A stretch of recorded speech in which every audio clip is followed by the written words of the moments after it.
Welcome students. আমি তোমাদের Indranil sir. আগের ঠিক যে পার্টটা আমি শেষ করেছি রেশিও অ্যানালাইসিস চ্যাপ্টারে, তারপর থেকে এখন কন্টিনিউশন আমি করছি। এখন যে টপিকটা নিয়ে আমি কথা বলবো সেটা হচ্ছে ডেটার্স টার্নওভার রেশিও। ঠিক আছে, ডেটার্স টার্নওভার রেশিও, এটাতে আমাদের কাকে বলে এটা আমাদের জানা দরকার। ডেটার্স টার্নওভার রেশিও বলতে কি বোঝায়? দেখো, ডেটার্স কাকে বলে আমি বলেছি, টার্নওভার মানে যে সেলস, সে কথাটা আগে বলেছি। অর্থাৎ ডেটার্সের সঙ্গে সেলসের যে অনুপাত, সেটাকেই এক কথায় বলে ডেটার্স টার্নওভার রেশিও। এই debtors turnover ratio is the ratio of net credit sales to recorded trade debtors or accounts receivables. অর্থাৎ ট্রেড ডেটার্স বা শুধু ডেটার্স বলতে আমরা যাদের বুঝি, অর্থাৎ ডেটার্স মানেই হচ্ছে ব্যবসার যাদের কাছ থেকে টাকা পাওনা রয়েছে, সেই ট্রেড ডেটার্সের সঙ্গে নেট ক্রেডিট সেলস এর যে অনুপাত, সেটা কি বলা হচ্ছে ডেটার্স টার্নওভার রেশিও। এই ডেটার্স এর মধ্যে কারা কারা যুক্ত থাকে না? ডেটার্স আমরা জানি এটা থাকে কারেন্ট অ্যাসেটের মধ্যে, হ্যাঁ, as they are likely to be converted into cash. অর্থাৎ ডেটার্সকে ক্যাশে আমরা কনভার্ট করতে পারি ওভার এ শর্ট পিরিয়ড। অর্থাৎ অতি স্বল্প সময়কালের মধ্যে যে ক্যাশকে কনভার্ট করা হচ্ছে, ঠিক আছে, তাহলে সেটাই কারেন্ট অ্যাসেটের মধ্যে তাকে আমরা আনতে পারি। যাদের খুব স্বল্প সময়ের মধ্যে ক্যাশে কনভার্ট করা যায়, যেমন ডেটার্স একটা এরকম আইটেম, তো সেটা কারেন্ট অ্যাসেটের মধ্যে আসছে। The liquidity position of the firm depends on the quality of debtors to a great extent. অর্থাৎ যাদেরকে ধারে মাল বিক্রি করা হয়েছে তাদের গুণগত মানের উপর, তাদের কোয়ালিটির উপর ডিপেন্ড করছে যে ওই ব্যবসায়িক সংস্থার তার লিকুইডিটি পজিশন কিরকম থাকবে। This debtors turnover ratio indicate the rate at which cash is generated by the turnover of debtors. তাহলে এই ডেটার টার্নওভার রেশিও কি বার করতে সাহায্য করে, কি পেতে আমাদের সাহায্য করে? না, ডেটার্সদের সঙ্গে যে যত টার্নওভার হচ্ছে বিজনেসে, তার সঙ্গে ডেটার্সদের কতটা সেখানে তাদের মাধ্যমে ক্যাশ জেনারেট করা যাচ্ছে। অর্থাৎ ডেটার্সরা কি পরিমাণে টাকা মেটাচ্ছেন ব্যবসাকে, ঠিক আছে, টার্নওভারের এগেনস্টে, এটা ইন্ডিকেট করছে ডেটার্স টার্নওভার রেশিও। এই ডেটার্স টার্নওভার রেশিওর যে ফর্মুলা তোমরা জানো, credit sales by average debtors. Average debtors বলতে অ্যাভারেজ ডেটার্স কতটা মানে opening sales plus closing sales divided by 2, ঠিক আছে। Opening debtors plus closing debtors divided by 2, সেটা হচ্ছে average debtors. Average debtors, credit sales আর অ্যাভারেজ ডেটার্সের যে অনুপাত, সেটাকেই বলা হচ্ছে debtors turnover ratio. This ratio is an indication of the number of times debtors turnover on an average each ইয়ার। তাহলে এই রেশিওটা কি ইন্ডিকেট করে? যে ডেটার্স টার্নওভার কতবার অন অ্যান অ্যাভারেজে প্রতি বছর, হ্যাঁ, এই বার বা সংখ্যাটা এখানে কিন্তু সেটা ইন্ডিকেট করে। অর্থাৎ টার্নওভারের রেসপেক্টে ডেটার্সরা কি পরিমাণে টাকা মেটাচ্ছে, সেটা বছরে কতবার সেটা রোটেট করছে, হ্যাঁ, সেইটা আমরা এর মাধ্যমে জানতে পারি। Debtors turnover ratio usually supplemented by average collection period. তাহলে গড়পড়তা বছরে কতবার আমরা ডেটার্সের কাছ থেকে টাকা পাচ্ছি, অর্থাৎ আমাদের কারবার বা বিজনেস টাকা পাচ্ছে, হ্যাঁ, যেটাকে বলা হয়েছে অ্যাভারেজ কালেকশন পিরিয়ড, সেটা কিন্তু খুব সহজেই জানা যায় ডেটার্স টার্নওভার রেশিওর মাধ্যমে। কি করে আমরা এটা ক্যালকুলেট করব? দেখো, ফর্মুলা মনে রাখতে হবে, calculation of average collection period, সেটাকে বার করার জন্য ক্যালকুলেশন হচ্ছে average collection period equal to days in the year by debtors turnover ratio. বছরে কত দিন সেটা অঙ্কে হয়তো বলা থাকবে, ঠিক আছে, তাকে ভাগ দেবো আমরা ডেটার্স টার্নওভার রেশিও দিয়ে। তাহলে সেইটা, এই ফর্মুলাটা অ্যাপ্লাই করলে অ্যাভারেজ কালেকশন পিরিয়ড পাবো আমরা, এবং ডেজ ইন দ্য ইয়ার কে আবার ডেটার্স দিয়ে যখন আমরা গুণ করছি এবং তাকে সেলস দিয়ে যদি ভাগ করা হয়, তাহলে আমরা অ্যাভারেজ কালেকশন পিরিয়ড পেতে পারি। তাহলে অ্যাভারেজ কালেকশন পিরিয়ড দুভাবে পেতে পারবো, একটা হচ্ছে days in the year by debtors turnover ratio, আর debtors into days in the year, তাকে সেলস দিয়ে ভাগ, সেটা হচ্ছে অ্যাভারেজ কালেকশন পিরিয়ড বার করার আরেকটি ফর্মুলা। একটা অঙ্ক নিয়ে তাহলে জিনিসটা বোধহয় একটু সহজে বোঝা যাবে। দেখো, সারা বছরের যে নিট বিক্রয়ের মূল্য 5,40,000 টাকা। ডেটার্সের মূল্য হচ্ছে কত না, ডেটার্সের মূল্য হচ্ছে 90,000 টাকা। এগুলো দেয়া রয়েছে আমার প্রবলেমে। তাহলে সেলস পার ডে আমি তাহলে কত দেখছি না, সেলস পার ডে হচ্ছে 5,40,000 বাই 360। হ্যাঁ, বছরে 360 দিন এটা ধরে নিয়ে এখানে করা হচ্ছে যে 5,40,000 বাই 360, তাহলে হচ্ছে 1,500 টাকা হলো। তাহলে আমরা প্রতিদিনের বিক্রির পরিমাণ কত, 1,500 টাকা। তাহলে ডেটার্স টার্নওভার রেশিও আমরা কিভাবে পেতে পারি, ডেটার্স টার্নওভার রেশিও হচ্ছে net sales for the year, তার মানে 5,40,000 তাকে ভাগ দেওয়া হচ্ছে ডেটার্স দিয়ে, net sales for the year divided by debtors. তাহলে 5,40,000কে 90,000 দিয়ে যদি ভাগ দিই তাহলে কত হবে, 6 টাইমস, 6 বার। তাহলে এটা কিন্তু বারে বেরোয়, ঠিক আছে। Debtors turnover ratio equal to 6 times. The term debtors for the purpose of this ratio means only trade debtors including bills receivables। আচ্ছা, তাহলে ট্রেড ডেটার্স যখন আমরা বলছি বা যেটাকে ডেটার্স বলা হচ্ছে, তাহলে রেশিও অ্যাকাউন্টিং এর ডেটার্স কতটা বলা হচ্ছে, তার মধ্যে ট্রেড ডেটার্স, যার মধ্যে বিলস রিসিভেবলকে ইনক্লুড করা হচ্ছে। Changes in the ratio indicate changes in the company's credit policy or changes in its ability to collect its debtors। অর্থাৎ অনুপাতের যে পরিবর্তন সেটা কি ইন্ডিকেট করছে না, কোম্পানির যে ক্রেডিট পলিসি, অর্থাৎ কোম্পানি যে ধরো ধার দেয়, ব্যবসাতে ধার দিতেই হয়, তার তো একটা ঋণ নীতি রয়েছে, সেই নীতির কি পরিবর্তন হচ্ছে সেই রেশিওটা ইন্ডিকেট করছে। অথবা changes in its ability to collect its debtors, অর্থাৎ কোনো ব্যবসায়িক সংস্থা তার ডেটার্সদের কাছ থেকে যে তার টাকাটা যে কালেকশন করছে তার ক্ষেত্রে যদি কোনো পরিবর্তন হয়, ঠিক আছে, সেইটা ইন্ডিকেট করছে কার মাধ্যমে না, ডেটার্স টার্নওভার রেশিওর মাধ্যমে। তাহলে আমরা ডেটার্স টার্নওভার রেশিও আমরা পেলাম ফর্মুলা দিয়ে, আমরা অ্যাপ্লাই করে পরেরটা আসছি। দেখো, এরপর হচ্ছে ক্রেডিটার্স টার্নওভার রেশিও। ওটা ছিল ডেটার্স, এবার হচ্ছে ক্রেডিটার্স। ক্রেডিটার্স কাদের বলে, পাওনাদারদের বলা হয়। This ratio is similar to debtors turnover ratio in nature. খুব স্বাভাবিক, ওখানে ডেটার্স ছিল, এখানে ক্রেডিটার্স হবে, এই যে পার্থক্য। আর বাদ বাকি টার্নওভার এখানেও আছে, ওখানেও ছিল। তাহলে এদের মধ্যে যে অনুপাত সেটা কি বলা হচ্ছে, ক্রেডিটার্স টার্নওভার রেশিও। তাহলে এটা কি বার করে না, এটাকে এর মাধ্যমে যেটা দেখা যাচ্ছে সেটা হচ্ছে যে velocity with which the payments are made for credit purchases. ধারে কোম্পানি মাল কিনছে, ধারে মাল কেনার জন্য কি হচ্ছে, পরবর্তীতে তাকে টাকা পরিশোধ করতে হচ্ছে। তাহলে বছরে কতবার টাকা পরিশোধ করছে সংস্থা, সেই এটাও টাইমের বা ওটা বার করতে হবে আনসারটা, ঠিক আছে। তাই এর ফর্মুলাটা একটু দেখে নেওয়া যাক কিভাবে বার করবো। ক্রেডিটার্স টার্নওভার রেশিও যখন তোমায় বার করতে দেবে, অবশ্যই সেখানে কিন্তু অঙ্কে বলা আছে, দেখবে নেট ক্রেডিট পারচেস, অর্থাৎ আমার ধারে নিট ক্রয় কি পরিমাণ, আর তাকে ভাগ দেবো কি দিয়ে, অ্যাভারেজ ক্রেডিট দিয়ে। Net credit purchases divided by average credit, তাহলে যেটা হচ্ছে সেটা হচ্ছে ক্রেডিটার্স টার্নওভার রেশিও হলো। ক্রেডিটার্স ইনক্লুড, ক্রেডিটার্স বলতে কোনগুলোকে বোঝায় না, ট্রেড ক্রেডিটার্স আর অ্যাকাউন্টস পেয়েবল। ক্রেডিটার্স এর মধ্যে কি কি পড়ে, ট্রেড ক্রেডিটার্সটা পড়ে, আর হচ্ছে অ্যাকাউন্টস পেয়েবল।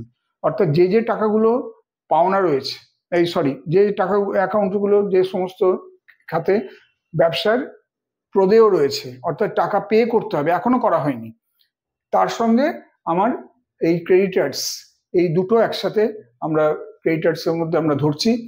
আচ্ছা, তাহলে এই ফর্মুলাতে যখন আমরা অ্যাপ্লাই করব তখন আমরা ক্রেডিটার্স টার্নওভার রেশিও পাবো। নেক্সট দেখা যাক কি আছে, বলছে working capital turnover ratio. Working capital turnover ratio মানে, ওয়ার্কিং ক্যাপিটাল আমরা জানি কার্যকরী মূলধন, অর্থাৎ কার্যকরী মূলধন কাকে আমরা বলবো, কার্যকরী মূলধন হচ্ছে যে current asset minus current liability, সেটাকে বলে ওয়ার্কিং ক্যাপিটাল। তার সঙ্গে সেলস বা টার্নওভারের কি অনুপাতে রয়েছে, সেটাই হচ্ছে ওয়ার্কিং ক্যাপিটাল টার্নওভার রেশিও। কি এটা ইন্ডিকেট করে না, this ratio indicates the efficiency or otherwise in the utilization of working capital in making the sales। অর্থাৎ ব্যবসার বিক্রয়টাকে যদি খুব গ্রহণযোগ্য করতে হয়, সেটা যদি ঠিকঠাকভাবে সেলস যদি ঠিক মতন অপারেট করতে হয়, তাহলে সেখানে অবশ্যই দেখে নেওয়া দরকার যে আমাদের সেই ব্যবসার সাপেক্ষে কার্যকরী মূলধন কতটা সেখানে ইউটিলাইজড হচ্ছে। It is computed as follows. কি এর ফর্মুলা?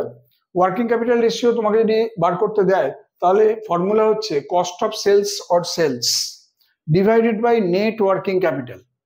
হলো, অর্থাৎ নয় কস্ট অফ সেলস এর তোমাকে সেখানে ভ্যালু দেবে অথবা সেলস ভ্যালু দেবে, আর নেট ওয়ার্কিং ক্যাপিটাল তোমাকে সেখান থেকে বার করতে হবে, মানে নেট ওয়ার্কিং ক্যাপিটাল দিয়ে দেবে। এই দুটো দেয়া থাকলে তবেই ওয়ার্কিং ক্যাপিটাল রেশিও পাওয়া যাবে। এখন যদি দেখা যায় যে খুব হাই ওয়ার্কিং ক্যাপিটাল রেশিও আমরা পাচ্ছি, তাহলে বুঝে নিতে হবে যে আমাদের ওয়ার্কিং ক্যাপিটালের খুব ভালোভাবে সেটা ইউটিলাইজেশন হচ্ছে। আর যদি দেখা যায় ওয়ার্কিং ক্যাপিটালের রেজাল্ট হচ্ছে লো রেশিও, তাহলে কিন্তু ঠিক উল্টোটা, অর্থাৎ খুব ইনএফিসিয়েন্টলি ওয়ার্কিং ক্যাপিটালটা বিজনেসে ইউটিলাইজড হচ্ছে। This ratio is considered better than stock turnover ratio since it shows up the efficiency or otherwise in the use of the entire working capital. তাহলে যে কথাটা একটু আগেই বলছিলাম আর কি, যে ব্যবসাটা কতটা দক্ষতার সাথে চলছে সেটা খুব ভালোভাবেই জানা যাবে যখন পুরোপুরি আমরা কার্যকরী মূলধনটা আমরা সঠিকভাবে ব্যবহার করতে পারছি।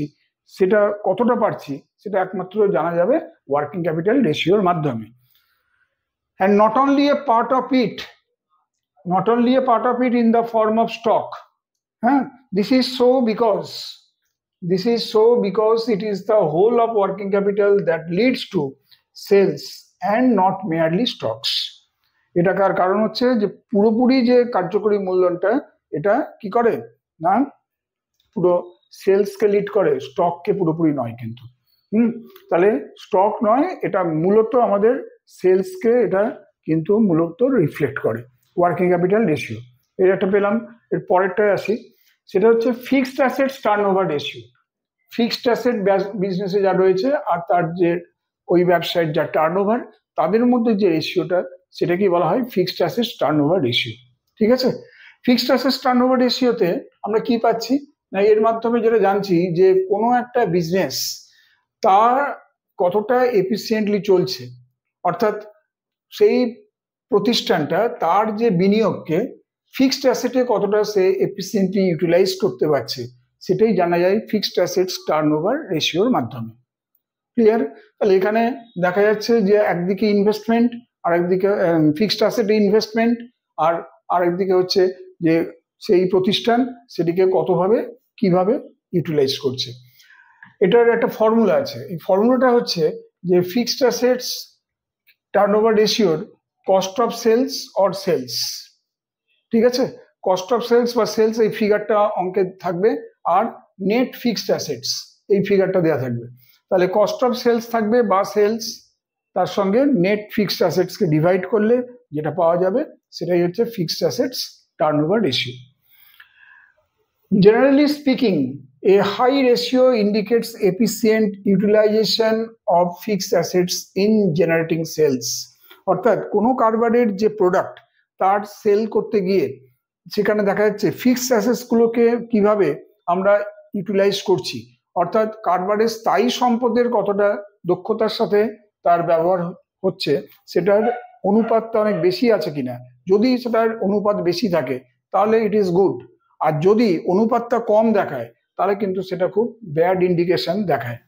And a low ratio indicates inefficient utilisation of fixed assets. যখনই fixed assets turnover ratio low দেখাবে তখনই বুঝে নিতে হবে যে আমাদের ফিক্সড অ্যাসেটস প্রপারলি ইউটিলাইজড হচ্ছে না, ইনএফিসিয়েন্ট ইউটিলাইজেশন সেটা প্রকাশ করছে। Next, capital turnover ratio. Capital turnover ratio, মূলধন বিক্রয় অনুপাত। আচ্ছা, এই ক্যাপিটালের সঙ্গে টার্নওভারের কি আমার এখানে রেশিও, সেটাই এর মাধ্যমে আমরা দেখব। This ratio measures effective use of the capital employed in business. ঠিক আছে, it is calculated as follows. অর্থাৎ এই রেশিওর মাধ্যমে যে ব্যবসার যে নিয়োজিত মূলধন তার কতটা সঠিক মাত্রায় ব্যবহার হয়েছে, ঠিক আছে, সেইটা কিন্তু এই ফর্মুলার মাধ্যমে আমরা জানতে পারি। ক্যাপিটাল টার্নওভার রেশিওর ফর্মুলা হচ্ছে sales by capital employed. Sales by capital employed হচ্ছে capital turnover ratio. Capital employed বলতে যেটাকে বোঝানো হয় সেটার কিন্তু শেয়ার ক্যাপিটালকে নেওয়া হয়, আর রিজার্ভকে নেওয়া হয়, আর লং টার্ম লোনকে নেওয়া হয়। হ্যাঁ, যদি কোনো ফিকটিশিয়াস অ্যাসেট থাকে সেটা বাদ যাবে। ফিকটিশিয়াস অ্যাসেট বলতে প্রিলিমিনারি এক্সপেন্সকে বোঝানো হচ্ছে। তাহলে কি বললাম দেখো, ক্যাপিটাল এমপ্লয়েড বা ব্যবসা নিয়োজিত মূলধন বলতে আমরা সাধারণত share capital, it may be equity share capital or preference share capital, যে কোনো ধরনের শেয়ার ক্যাপিটাল, তার সঙ্গে ব্যবসার যে সঞ্চিতি বা রিজার্ভ, ব্যবসার যে দীর্ঘমেয়াদী ঋণ, সবগুলোকে নিয়েই আমরা ব্যবসা নিয়োজিত মূলধন বা ক্যাপিটাল এমপ্লয়েড বলি। এই যে সমস্ত লং টার্ম লোনগুলোর মধ্যে এবার যদি কোনো ফিকটিশিয়াস অ্যাসেটস যদি সেখানে যদি ব্যবসায় থেকে থাকে প্রিলিমিনারি এক্সপেন্সের মতন, সেটাকে অবশ্যই সেখানে বাদ দিতে হবে। অল্টারনেটিভলি এখানে ক্যাপিটাল এমপ্লয়েড কথাটা বলতে বোঝানো হয়েছে is equal to fixed assets less depreciation plus working capital. তাহলে ক্যাপিটাল এমপ্লয়েড হচ্ছে কি না, ফিক্সড অ্যাসেটের থেকে ডেপ্রিসিয়েশন বাদ দিয়ে আর ওয়ার্কিং ক্যাপিটাল যোগ করে যা পাওয়া যায় সেটাকেই আমরা বলতে পারি ক্যাপিটাল এমপ্লয়েড। তাহলে দুটো ভাবে ক্যাপিটাল এমপ্লয়েড কিন্তু বেরোতে পারে, এই জায়গাটা থেকে খেয়াল রাখতে হবে। একটা হচ্ছে কি শেয়ার ক্যাপিটাল, তার সঙ্গে রিজার্ভ যোগ আর লং টার্ম লোন যোগ করে যে কোনো ফিকটিশিয়াস অ্যাসেটস যদি থাকে সেটা মাইনাস হবে। অপর ফর্মুলাটা হচ্ছে কি, অপর ফর্মুলাটা হচ্ছে যে ফিক্সড অ্যাসেট থেকে ডেপ্রিসিয়েশন বাদ দিয়ে ওয়ার্কিং ক্যাপিটালকে যোগ, তাহলেও কিন্তু ক্যাপিটাল এমপ্লয়েড আমরা পেতে পারি। ডেট ইকুইটি রেশিও, ডেট মানে কি ঋণ, ইকুইটি মানে মালিকানা, হ্যাঁ ঋণ মালিকানা অনুপাত, এটারই আরেকটা নাম হচ্ছে কি এক্সটার্নাল ইন্টারনাল ইকুইটি রেশিও। অর্থাৎ ডেট হচ্ছে বাইরে থেকে যে টাকাটা আমরা ধার হিসেবে নিচ্ছি তৃতীয় পক্ষের কাছ থেকে, সেটাকে বলা হচ্ছে এক্সটার্নাল। আর ইন্টারনাল কোনটা, ইন্টারনাল হচ্ছে যেটা হচ্ছে মালিকের নিজস্ব টাকা।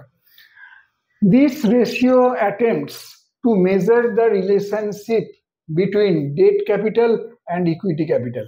ঠিক আছে, মালিকের নিজস্ব মূলধন ইকুইটি ক্যাপিটাল এবং যেটা ঋণ মূলধন সেটা হচ্ছে ডেট ক্যাপিটাল। ডেট ক্যাপিটালকে এক্সটার্নাল বললে ইকুইটি ক্যাপিটালকে ইন্টারনাল বলা হয়। হ্যাঁ, তাহলে এক্সটার্নাল ইন্টারনাল ইকুইটি রেশিও এবং debt equity ratio same thing, এবং এর মাধ্যমে আমরা এই ঋণ মূলধন আর ব্যবসায়ের মালিকানার মূলধন এর যে অনুপাত সেটা আমরা পেতে পারি। In other words, this ratio measures the relative claims of creditors and owners on the assets of the firm. অর্থাৎ বিভিন্ন পাওনাদারদের যে সমস্ত ধরো দাবি দেওয়া রয়েছে, তাদের যে সমস্ত পাওনাগুলো রয়েছে, হ্যাঁ, এবং ওই ব্যবসায়ের যে মানে তাদের মালিকদের যে সমস্ত সম্পত্তি রয়েছে তাদের মধ্যে যে অনুপাত, সেটাই ডেট ইকুইটি রেশিওর মধ্যে মাধ্যমে প্রকাশ করা হয়, যার ফর্মুলাটা নিচে দেওয়া হলো। নিচে বলা হয়েছে যে ডেট টু ইকুইটি রেশিও এর ফর্মুলাটা কি না, total debt divided by shareholders equity. Total debt বলতে শর্ট টার্ম ডেট হতে পারে, লং টার্ম ডেট হতে পারে, শর্ট টার্ম লং টার্ম দুটো মিলিয়ে টোটাল ডেট। ঠিক আছে, আর তাকে ভাগ দেবো আমরা শেয়ার হোল্ডারদের কতটা ইকুইটি শেয়ারস রয়েছে সেটা দিয়ে আমরা ভাগ দেবো। এটা ইকুয়াল টু আমরা বলবো external equity divided by internal equity. তাহলে এক্সটার্নাল ইকুইটিটা হচ্ছে টোটাল ডেট, আর যেটা শেয়ার হোল্ডার্স ইকুইটি বলা হচ্ছে সেটা হচ্ছে তোমার internal equity. Same thing. Outsiders fund or external equities usually include all debts whether long term or short term. ঠিক আছে, তাহলে একই কথাই বারবার বলা হচ্ছে, যেটা বাইরে থেকে যে সমস্ত আমরা ফান্ডিংটা পাচ্ছি, অর্থাৎ বাইরে থেকে যে সমস্ত আমাদের ঋণ নেওয়া হচ্ছে, হ্যাঁ সেগুলো সমস্তই কিন্তু চলে আসছে কোথায়, টোটাল ডেটস এর মধ্যে, যেটা দীর্ঘমেয়াদী বা স্বল্পমেয়াদী হতে পারে। while shareholders fund or internal equities include equity and preference shares, capital reserves, other undistributed profits. অর্থাৎ আমরা যখনই এই অভ্যন্তরীণ মালিকানা বা ইন্টারনাল ইকুইটির কথাটা যখন ইউজ করছি, তখন কিন্তু ব্যবসার ইকুইটি শেয়ার হোল্ডার বা প্রেফারেন্স শেয়ার হোল্ডার যারা আছেন তাদের নিয়োজিত যে মূলধন এবং ব্যবসার যা মূলধনী সঞ্চিতি যা রয়েছে, মনে রাখবে রেভিনিউ রিজার্ভ নয়, অনলি ক্যাপিটাল রিজার্ভস, এবং অন্যান্য যে সমস্ত অবন্টিত মুনাফাগুলো রয়েছে, আনডিস্ট্রিবিউটেড প্রফিট, ডিস্ট্রিবিউটেড হলে কিন্তু হবে না, আনডিস্ট্রিবিউটেড প্রফিট, সেগুলো সবই কিন্তু চলে আসবে কোথায় না, সেগুলো সবই আসছে ইন্টারনাল ইকুইটির মাধ্যমে। তাহলে এক্সটার্নাল ইকুইটি বা ইন্টারনাল ইকুইটি ফর্মুলা মনে রাখবে। এক্সটার্নাল ইকুইটি বলতে কাদের বোঝানো হয়েছে, ইন্টারনাল ইকুইটি বলতে কাদের বোঝানো হয়েছে, এই জায়গাটা যদি খেয়াল থাকে তাহলে যখনই আমাকে এই ধরনের ফর্মুলা দেবে এবং তখনই আমাদের এই অঙ্ক করা অনেক সহজ হয়ে যাবে। Next, capital employed to total assets ratio, ব্যবসায়ের যে নিয়োজিত মূলধন আর যে মোট সম্পদের যে অনুপাত, হ্যাঁ, capital employed to total assets ratio কিভাবে পাবো আমরা? না, এটারই আর একটা নাম জেনে রাখো, প্রপার্টারি রেশিও, যাকে বাংলায় আমরা বলি মালিকানা অনুপাত। This ratio establishes the relationship between owned capital funds and total assets.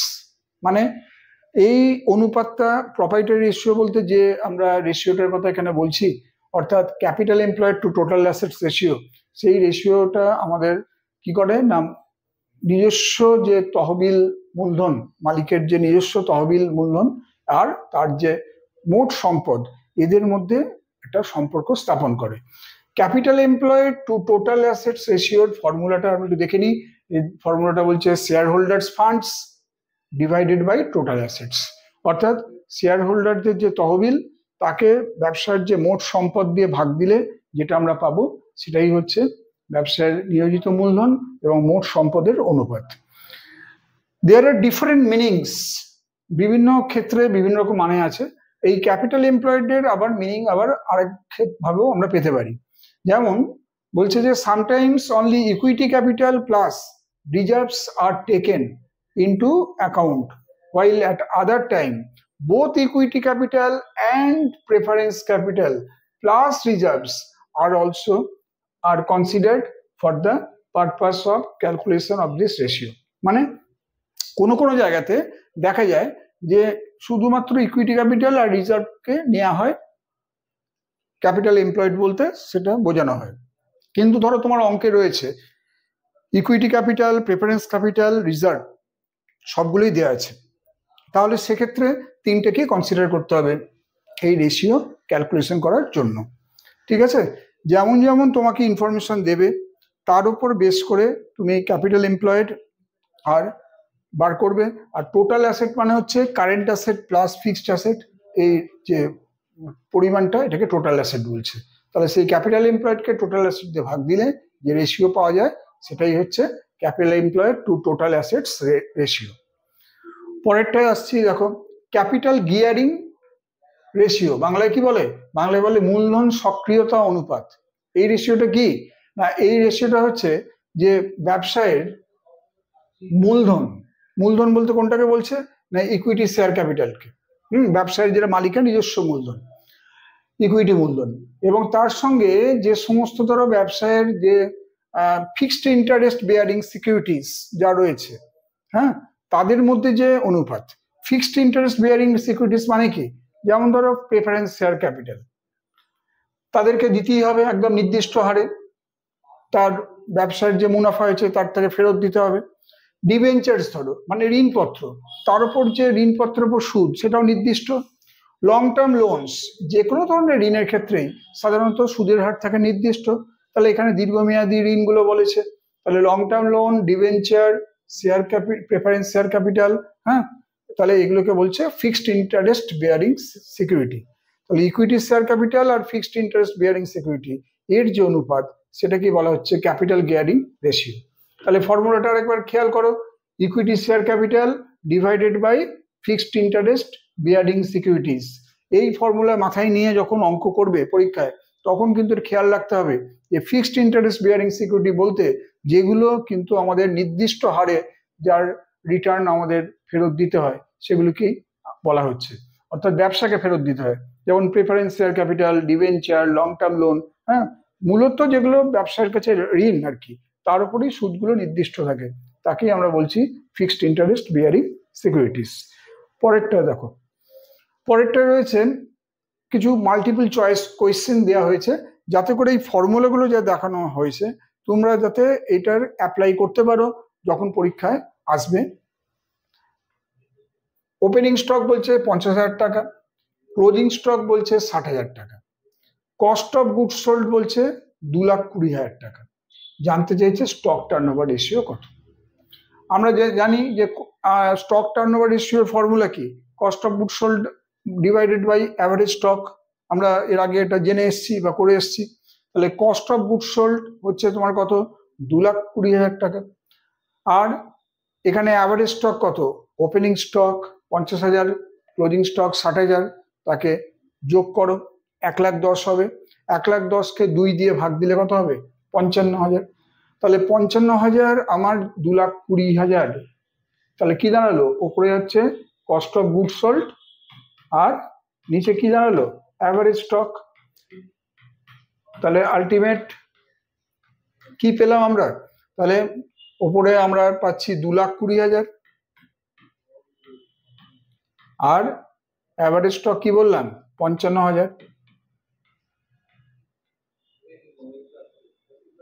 ঠিক আছে, তাহলে ভাগ দিলে কত হয়, ভাগ দিলে হয় 4, তাহলে এটা হবে 4 টাইমস। তাহলে এখানে আনসার কোনটা বেরোবে আমার, A B C D, 2 times, 3 times, 4 times, 5 times. তাহলে আনসার হবে 4 টাইমস। সিম্পল, একদম জাস্ট ফর্মুলায় ফেলবে, আনসার বেরিয়ে যাবে। 55,000টা কি করে পেলাম, না 55,000 পেলাম 50,000 60,000 যোগ বাই 2 দিয়ে ভাগ, 1,10,000কে 2 দিয়ে ভাগ দিলে 55,000 হলো। নেক্সট দেখো পরেরটায় আসছি, বলছে যে ওপেনিং স্টক 50,000 টাকা, ক্লোজিং স্টক 60,000 টাকা, কস্ট অফ গুড সোল্ড একই অঙ্ক, স্টক টার্নওভার রেশিও একই হবে 4 টাইমস হলো। তাহলে একই জিনিস, সেটা পরেরটা দেখো। পরেরটা বলছে যে higher the ratio the lower the profitability is applicable to. Higher the ratio, যত নাকি রেশিও বেশি হবে তত কি হবে, প্রফিটেবিলিটি কমবে। তাহলে এই ফর্মুলাটা কোন ক্ষেত্রে কাজ করবে, গ্রস প্রফিট রেশিও না নেট প্রফিট রেশিও? একদমই নয়।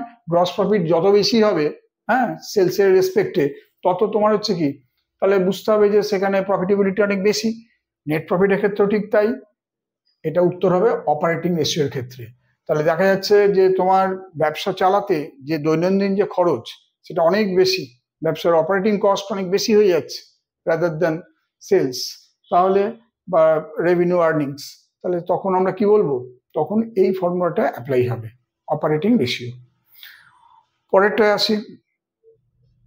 নেক্সট কোশ্চেন কি বলছে দেখো, কস্ট অফ গুড সোল্ড বলছে 1,00,000 টাকা, ভ্যালু অফ ওপেনিং স্টক আর ক্লোজিং স্টক বলছে 20,000 আর 30,000 রেসপেক্টিভলি হলো। আচ্ছা, তাহলে স্টক টার্নওভার রেশিও কত হবে এটা চেয়েছে। আচ্ছা, তাহলে এখানে আমরা স্টক টার্নওভার রেশিও কিভাবে পাবো, এখানে কস্ট অফ গুড সোল্ড আছে কত, 1,00,000, আর এখানে ওপেনিং আর ক্লোজিং স্টক কত দেওয়া আছে তোমার 20,000 30,000, যোগ করলে আমরা অ্যাভারেজ স্টক কত পাচ্ছি, অ্যাভারেজ স্টক হচ্ছে তাহলে 20,000 প্লাস 30,000 বাই 2 মানে 25,000 টাকা, তাই তো। তাহলে cost of good sold by average stock, stock turnover একটু আগে তোমাদের বলেছি, তাহলে 1,00,000 বাই 25,000, তাহলে কত হয় 4 টাইমস, তাহলে এটা হবে কারেক্ট আনসার। পরেরটা আসছি, দেখো বলছে যে gross profit ratio is the ratio of মোট লাভ আর নিট লাভ। আমরা ব্যবসার ক্ষেত্রে 2 ধরনের লাভ আমরা দেখতে পাই। তাহলে এখানে গ্রস প্রফিট রেশিও বলতে কোন রেশিওটাকে বোঝায়, ফার্স্ট অপশন আছে gross profit to net cash sales, তারপর আছে gross profit to net credit sales, তারপর আছে gross profit to net total sales, তারপর আছে gross profit to capital employed. দেখো ফর্মুলা কিভাবে মনে রাখতে হচ্ছে, যে ফর্মুলা যদি ঠিকভাবে না মনে থাকে তাহলে এটা কিন্তু বার করা যাবে না। গ্রস প্রফিটের সঙ্গে নেট যেটা টোটাল সেলস, হ্যাঁ, আচ্ছা সেইটার যে অনুপাত সেটাই হচ্ছে গ্রস প্রফিট রেশিও। অনেক জায়গায় দেখবে বলা আছে গ্রস প্রফিট টু সেলস বা gross profit to total sales, তাহলে সেক্ষেত্রে কিন্তু গ্রস প্রফিট রেশিওর ফর্মুলা সেটা হবে। তাহলে এখানে এই যে 4টে ফর্মুলা দেওয়া আছে তার মধ্যে এটাই হচ্ছে কারেক্ট আনসার, সি। পরেরটায় আসি আমরা, দেখো কুইক রেশিও। কুইক রেশিও কোনটা, যেটাকে আমরা বলেছিলাম জেনেছিলাম লিকুইড রেশিও নামে, বা এরই আরেকটা নাম হচ্ছে অ্যাসিড টেস্ট রেশিও। আমরা কুইক রেশিওর ফর্মুলা কি দেখেছিলাম, কুইক রেশিওর ফর্মুলা দেখেছিলাম কারেন্ট অ্যাসেট মাইনাস স্টক আর divided by current liabilities minus bank overdraft, সেটাই হচ্ছে কুইক রেশিও বা লিকুইড রেশিও বা অ্যাসিড টেস্ট রেশিও। তাহলে কুইক রেশিও দিয়েছে 1.5:1 আর অ্যামাউন্ট অফ কুইক অ্যাসেটও দিয়েছে 30,000। তোমাকে জানতে চেয়েছে তাহলে কুইক লায়াবিলিটি কত, খুব সহজ। কুইক অ্যাসেট যদি হয় তোমার হচ্ছে 30,000 হলো, তাহলে এটা হচ্ছে 1.5।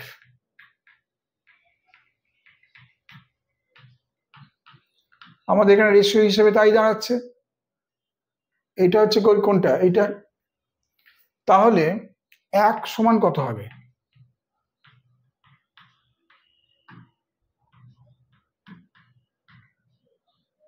1.5 মানে কত? 15/10। 15/10 মানে কি দাঁড়াচ্ছে? 3/2। তাহলে আমরা কি লিখতে পারি? 30,000 গুণিত 2/3 মানে 20,000 টাকা।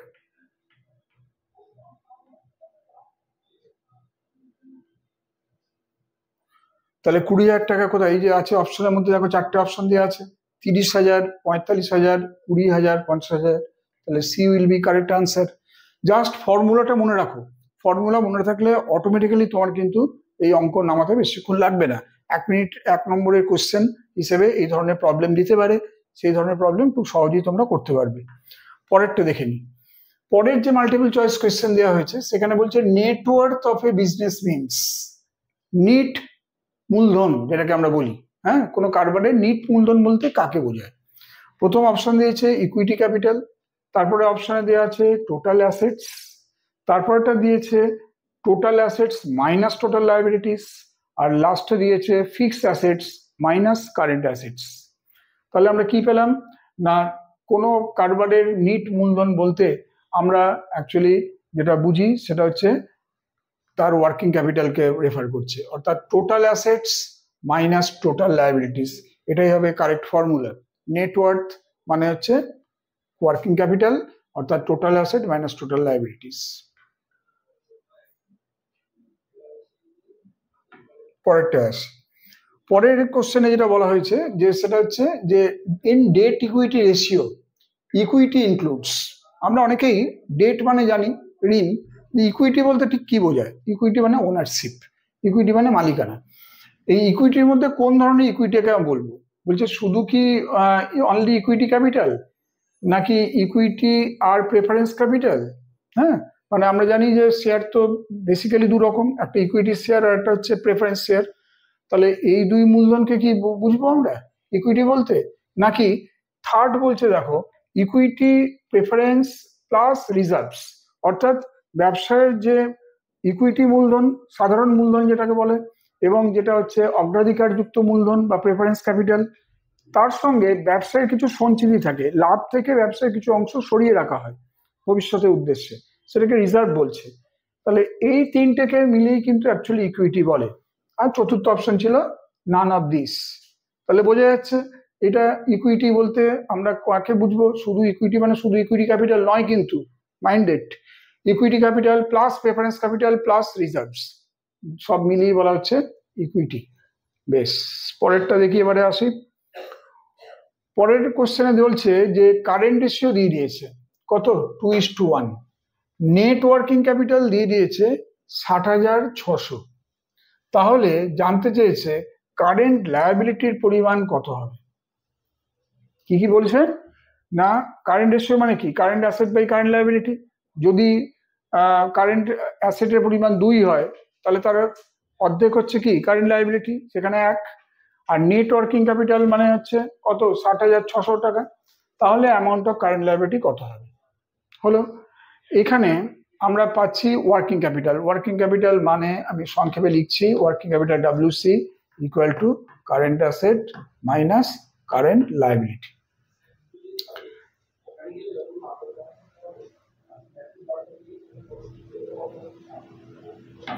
আচ্ছা, এইটা বার করতে হবে। কারেন্ট অ্যাসেট এখানে বলে দিয়েছে কত, নেট ওয়ার্কিং ক্যাপিটাল বলছে 60,600।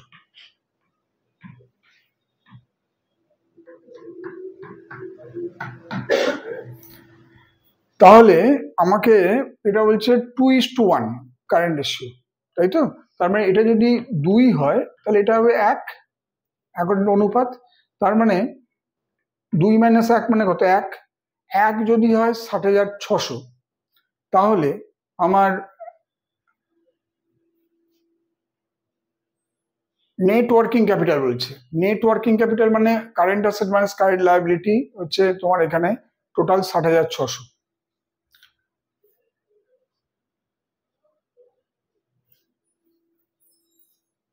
হ্যাঁ, তাহলে সেক্ষেত্রে আমার এখানে দাঁড়াচ্ছে কত?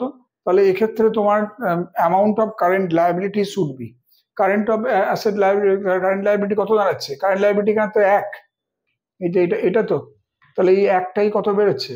একটা হচ্ছে 60,600 পেলাম, ঠিক আছে? তাহলে 1 সমান 60,600, এটা আমরা পাচ্ছি, কারণ এখানে অনুপাত দিয়েছিল 2:1, তাহলে এটাই হবে কারেক্ট আনসার, সি এরটা। পরেরটা আসছি, দেখো পরেরটা হচ্ছে যে পে আউট রেশিও কথাটা মানে কি? What is the meaning of pay out ratio? Pay out ratio means the ratio of, first option আছে ডেটার্স টু ক্রেডিটার্স, অর্থাৎ ডেটার্স আর ক্রেডিটার্স এর মধ্যে যে অনুপাত, সেটাই পে আউট রেশিও। দ্বিতীয়তে বলছে profit distributed to profit retained, অর্থাৎ যে প্রফিট ব্যবসায় রেখে দেওয়া হয়েছে আর যে প্রফিটটা অলরেডি শেয়ার হোল্ডারদের কাছে ডিস্ট্রিবিউট করা হয়েছে, তাদের মধ্যে যে অনুপাত, সেটাই নাকি পে আউট রেশিও। থার্ড কি বলছে দেখো, earning that are distributed through dividends, ব্যবসার যে মোট মুনাফা সেটা কি করা হয় কোম্পানির ক্ষেত্রে, তাদের শেয়ার হোল্ডারদের মধ্যে বিতরণ করা হয়। তাহলে টোটাল যেটা প্রফিট সেটা যখন ডিস্ট্রিবিউটেড হয়ে যায়, তখন শেয়ার হোল্ডাররা মোট লাভের যে অংশটুকু পায় তাকে আমরা বাংলায় কি বলি? লভ্যাংশ। ইংলিশে কি বলি? ইংলিশে বলে ডিভিডেন্ড, ঠিক আছে? অর্থাৎ যে মোট আর্নিংসটা যেটা নাকি ডিভিডেন্ড হিসেবে অলরেডি ডিস্ট্রিবিউট করা হয়েছে, সেটাই বলা হচ্ছে পে আউট রেশিও। আর চতুর্থ আমার অপশনে কি বলেছে? ইন্টারেস্ট পেমেন্ট টু ডিভিডেন্ড, অর্থাৎ ডিভিডেন্ডের ক্ষেত্রে যে সুদ প্রদান করা হতো সেটাই হচ্ছে পে আউট রেশিও। একদমই নয়। 3 নম্বর হচ্ছে কারেক্ট আনসার, অর্থাৎ সি, অর্থাৎ earning that are distributed through dividend, that is called pay out ratio. দেখো সেটা হচ্ছে যে which of the following is the most popular and commonly used tool of financial statement analysis, ঠিক আছে? তাহলে most popular আর commonly use টুল financial statement অ্যানালিসিসের ক্ষেত্রে কোনটিকে বলা হয়? নাম্বার 1 আছে ক্যাশ ফ্লো স্টেটমেন্ট, 2 নম্বর হচ্ছে ফান্ড ফ্লো স্টেটমেন্ট, থার্ড হচ্ছে রেশিও অ্যানালিসিস, 4 হচ্ছে নান অফ দিস। যতগুলো ফিনান্সিয়াল স্টেটমেন্ট অ্যানালিসিস আছে, সবচেয়ে বেশি পরিমাণে যেটা ব্যবহার হয় এবং সবচেয়ে যেটা পপুলার হিসেবে এটা ইউটিলাইজ করা হয়, সেটা হচ্ছে রেশিও অ্যানালিসিস, যেটা এতক্ষণ ধরে আমরা করে আসছি।